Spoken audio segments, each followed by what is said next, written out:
আজকে ঠাকুরকে কি কি দিয়েছো ছোট?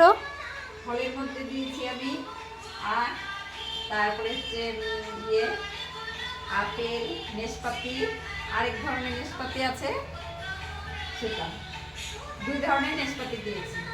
আর সকালে মুসুম্বি দিয়েছিলাম, এবার দিইনি, দিয়ে একই জিনিস কত বারবার দেবো। এটা ফলের মধ্যে এটা, তারপর হচ্ছে তোমার গিয়ে তালের বড়া, তালের খিসা, সুজির মালপোয়া, সুজির ময়দা দিয়ে মালপোয়া, কলার বড়া, তারপর হচ্ছে কলার পাতা পোড়া, তারপরে হচ্ছে একটা ক্ষীরের নাড়ু ছানা বানিয়ে দিয়েছি, তার সাথে একটা লাড্ডু আছে।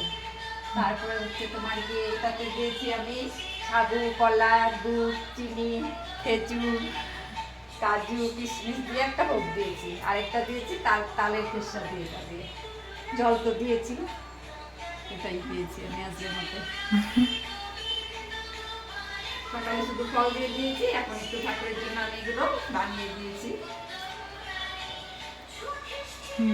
তোমরা তো এতক্ষণে বুঝেই গেছো এটা কিসের ভিডিও। হ্যাঁ, আমি জানি আমি অনেকটা লেট করে ফেললাম। এটা আমার জেঠিমণির ঘরের ঠাকুর। আর ভিডিওর ফার্স্টে তোমরা যাকে দেখলে সে হচ্ছে আমার জেঠিমণি। জেঠিমণির মুখে তো তোমরা শুনেই নিলে কি কি ভোগ দিয়েছে।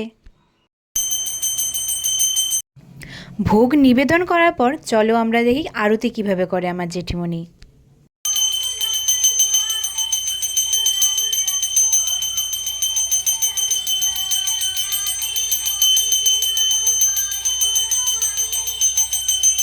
এটা তো দেখালাম আমার জেঠিমণিকে আর জেঠিমণির ঘরে রাধা গোবিন্দ, পঞ্চদত্ত আর গুরুদেবকে।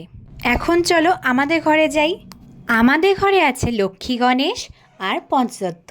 জন্মাষ্টমীর ভোগ মোটামুটি সব বাড়িতেই দেখা যায়। আমার মা ক্যামেরার সামনে আসতে খুব লজ্জা পায়। মা আমাকে আগে স্ট্রিক্ট ইনস্ট্রাকশন দিয়ে দিয়েছে যে আমার মুখ কিন্তু নিবি না। কিন্তু আমার মা খুব সাপোর্টিভ।